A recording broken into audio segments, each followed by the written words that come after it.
Hey everyone, welcome to my channel. In this video, we are going to learn about pages. So let's get started.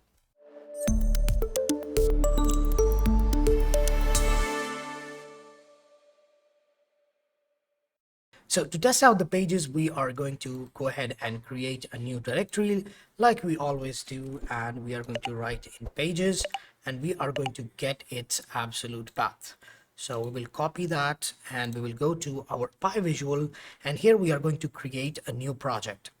And here we will call it pages, and we are going to update so that it saves and we can use auto sync. So we will click on that and we are going to paste our pages folder and we will select this folder, and now the auto sync is enabled. So what exactly are pages and how we can use them? So here you can see we have an icon. You can click on that and you can see by default we have a page 0. Now if you wanted to add more pages, you can simply click on add and you can see it adds more pages. And if you wanted to remove them, you can right click and delete a page, and that's pretty much it. So what exactly happens is that you can add a button here, for example, and in the next page you can add anything else you want. For example, you can add an image. So let's say we add this image. So now on the first page we have a button, on the second page we have an image, and we can also add let's say another button to go back. For example, we can say back, and let's say this is our going back button, so we will use that to go back. So as you can see, we have different content on different pages and we can navigate through them. Now the easiest way to navigate is by writing the code to change the page number. So I will show you how you can do that. First of all, let's go ahead and update.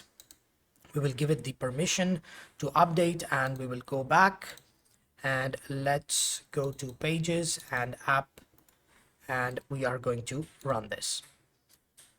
So by default, as you can see, we have the submit button, but it doesn't go to the next page because we didn't define when to go to the next page. Now in order to do that, it's very simple. We will go to our attach events in app.py, and here we are going to attach an event. So here we are going to write UI. We are going to get in page underscore 0, and then we are going to get our button. So what is the name of the button? We can go back and check in our code. Page 0, we have button underscore 0.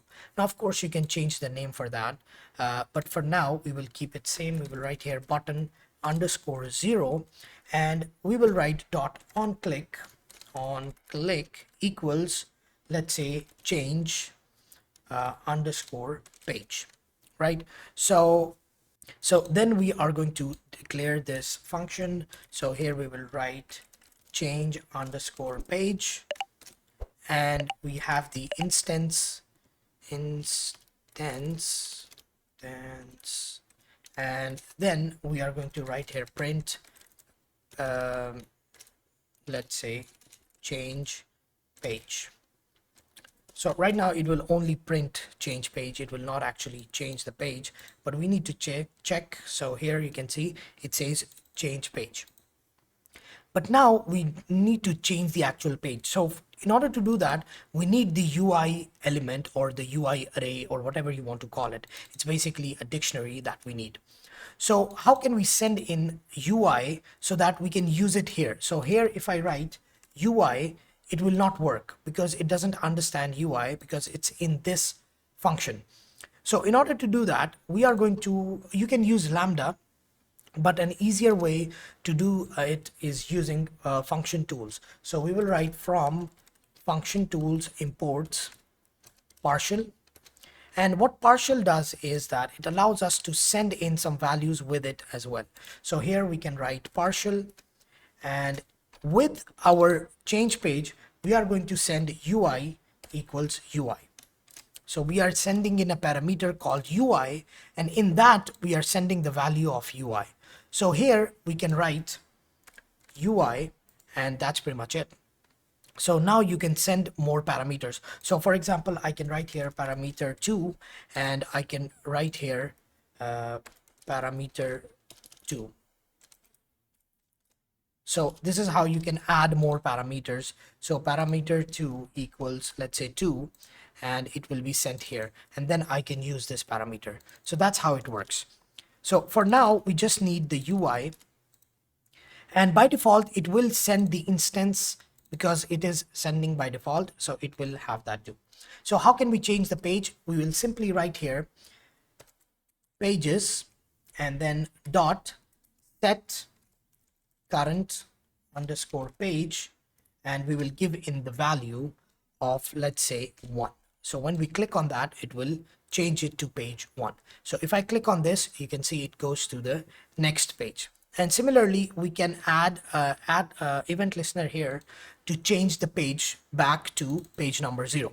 But for that, we are not going to do it here. I will tell you another way how you can do that. So, and that is a more easier way to do it.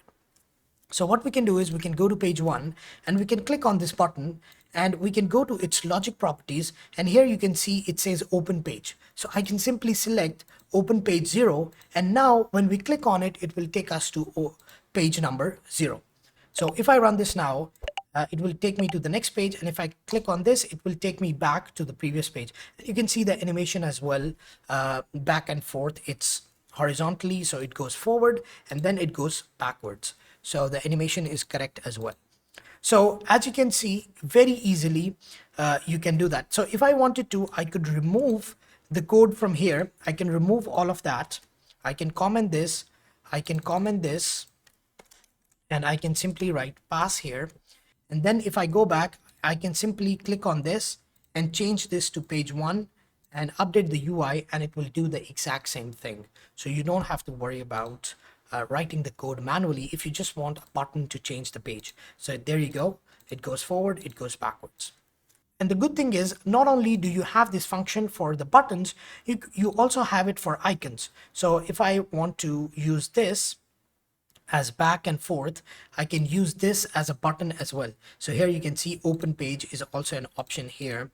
And you also have this option in text. So for example, I can say here next, and I can add an underline. So now this is also a button. So here I can say page 1, and if I run this now, it will actually take us to the next page on its click. So if I run this now, and you can see we have next, and it also takes me back, takes me to the next page. So this is all about pages. How exactly can you use pages?